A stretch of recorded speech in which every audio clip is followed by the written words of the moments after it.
Laivā jāpilnē, cik tālu drīkstiem. Pilsoņi, godājumās dāmas un cienījamie kungi, dārgie draugi, esam šeit pulcējušies, lai beidzot runāt par jautājumiem, kurus nav uzdrošinājušies skart mani priekšgājēji. Iepriekšējās paudzes politiķi.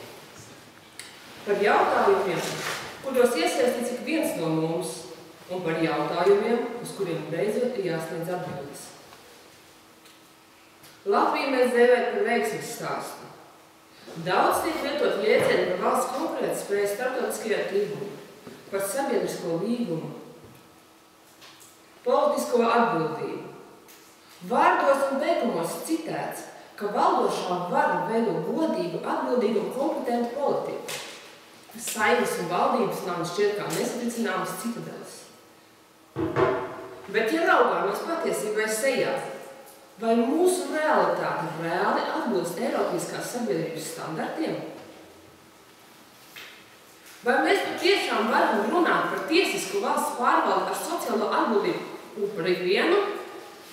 Ne tikai augstākās vidusšķiras labi pelnošo biznesmeni, bet arī tādi, kas neatbilst vispār pieņemtajiem labklājības standartiem. Kas minētu birokrātu šaurajā realitātes redzējumā. Par cilvēku, kas nepelnījuši vidējās samaksas valstī, slimo un ir no laukiem. Vai var reāli rūpējās par vienuļo vecāku, par strādājošo pensionāru, pilsoni, nepilsoni, bēgļu, geju, hepatīta slimnieku un visiem citiem, kas esam katrs no mums? Nē. Es uzskatu, ka nē. Pilnā pārliecībā es paziņoju, ka līdz šim minoritātēm sniegtās sociālās un tiesiskās garantijas darbojās vienas patīri. Šīm problēmām veltītās obligātas diskusijas mērīt telpā noklust varas politiķu gaidību labrītā. Liberālās vērtības šobrīd ir viens sauklis, par ko iegūt liberāli domājošo vēlētāju balsis.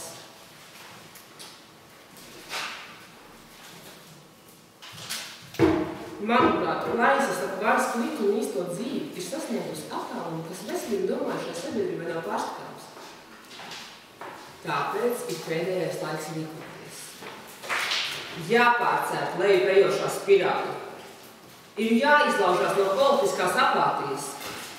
Cilvēkiem ir jāsniedz saprotāma ideja. Ideja, vīzija par kopienu, kurā mēs visi tik atšķirīgiem, taču ar stipru gribu atveltītu ļaudis, veidojot kopīgu pilsonisko sabiedrību, kopīgu valsti ar augstu pievienoto vērtību, valsti, kura katru drošību un intereses un vēlmes iekļaujas kopīgā varas modulā. Es ticu, ka tas ir iespējams.